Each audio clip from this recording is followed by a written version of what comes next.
lods, magandang araw po. Ngayon po ay magluluto ako ng pang-ulam ng aking pamilya.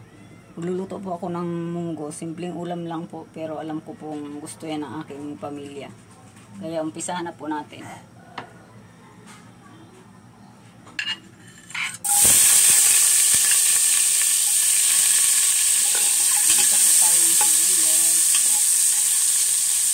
Sinusunod ko na rin po agad ang bawang. Parehas lang ang ulam. Gisa lang po natin ng konti. Pag ganyan na po siya, isunod na po natin ang kamatis.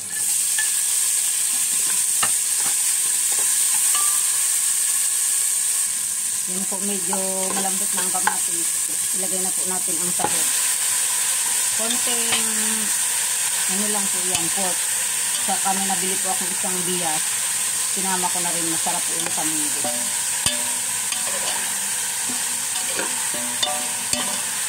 Isa-isa lang po natin yan. Hintayin yung medyo maluto ng konti. Pag medyo okay na po siya, lagyan po natin siya ng mga pampalasa. Lagay na po natin ang asin. Depende po sa ating panlasa kung paano tayo magtimpla. At paminta powder po. Halo-haloin lang po natin ulit.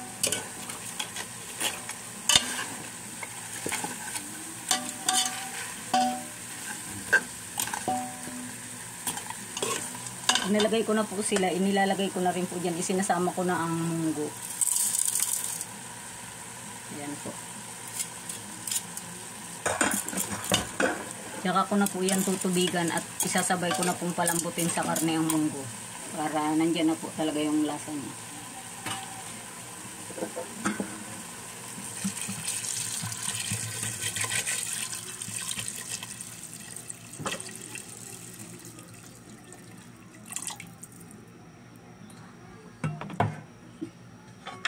Takpan po natin. Ganyan po, takpan natin. Hintayin na lang po natin lumambot muna siya ng ilang minuto. Ayan po. Medyo luto na po ang ating munggo. Lumambot na po at ang ating sahog.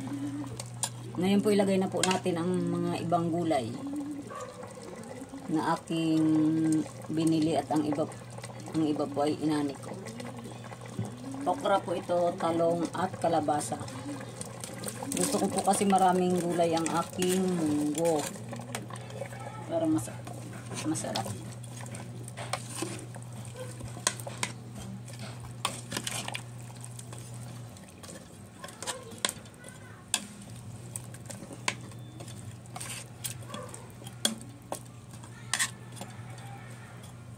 Parang medyo kulang po siya sa tubig. Dagdagan ko uli ng konti.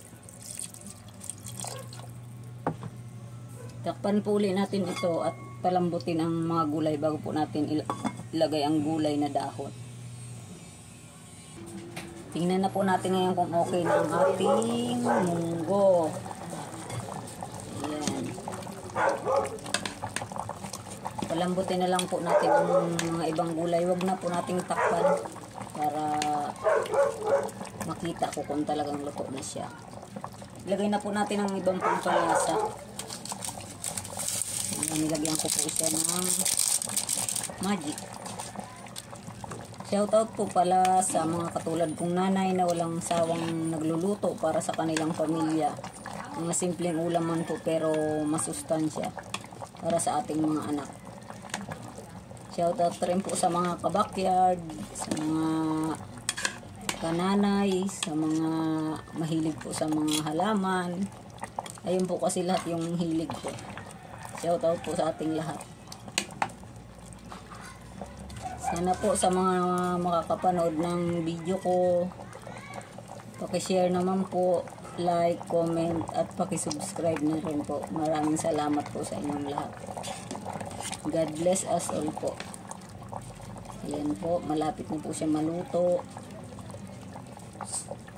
Pag sa mga gulay pong ganito, ayaw ko masyadong lutong-luto. Okay na po siya. Ilagay na rin po natin ang dahon ng ampalaya. Hinani ko rin po ito sa aking munting garden.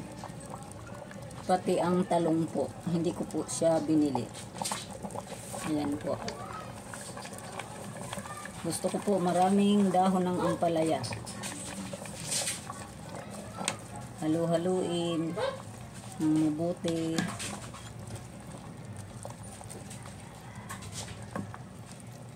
Sa mga katulad ko pong nanay na laging nagluluto sa araw-araw, mahirap pong mag-isip palagi ng lulutuin para sa ating pamilya.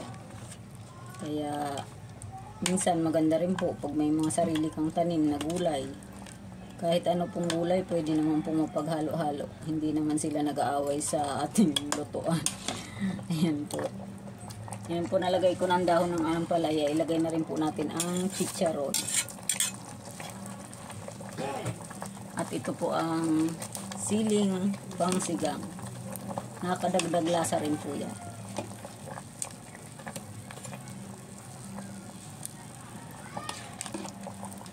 Sigurado pong makakarami na naman ang kain ng aking mga anak. Ito po ang aking munggo overloads. Ayan po siya, may bias siya. Isang bias lang po yan. At sinahugan ko lang po siya ng konting pork. Okay na po yan, mga lods. Kain po tayo. Luto na po siya.